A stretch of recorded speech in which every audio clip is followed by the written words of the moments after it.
À 500 mètres du sol, la femme sauta dans le vide. Elle atterrit parfaitement sur le seul point d'appui disponible. En regardant l'abîme en dessous, son cœur s'emballa. Paniquée, elle ouvrit rapidement son sac à dos, avala quelques gorgées d'eau et essaya de se calmer. En haut de la tour, Jenny regardait la scène avec horreur, la gorge serrée par la tension. La corde était à quelques centimètres, si proche qu'Eva pouvait presque la toucher, mais pas assez pour l'attraper. Désespérée, Eva fixa un bâton à selfie à son sac à dos et l'accrocha à la corde, se préparant pour un autre saut risqué. Sans hésiter, elle sauta à nouveau, attrapant le sac à dos en plein vol. Par chance, Eva avait assez de force pour se stabiliser et s'agripper fermement au sac. Jenny tira de toutes ses forces sur la corde, aidant Eva à grimper centimètre par centimètre. La victoire semblait à portée de main, mais c'est alors que le désastre frappa. La corde se tendit brusquement, secouant violemment Eva. Jenny regarda en bas, son cœur battant la chamade. Eva était toujours suspendue dans les airs, mais ses mains, maintenant ensanglantées, ne pouvaient plus continuer à grimper. Le temps pressait. Jenny attacha la corde à un pilier voisin pour augmenter le levier et tira de toutes ses forces. Après ce qui sembla une éternité, elle réussit à ramener Eva en sécurité. Mais en voyant les mains ensanglantées d'Eva,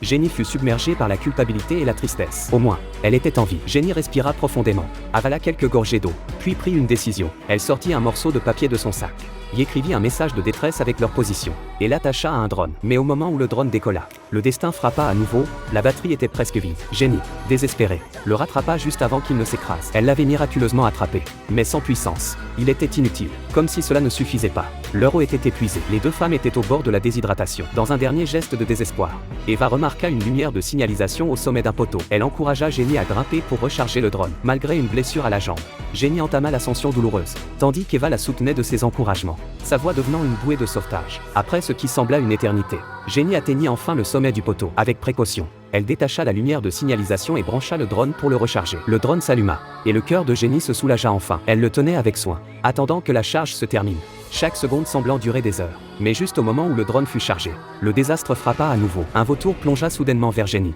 la plongeant dans la panique.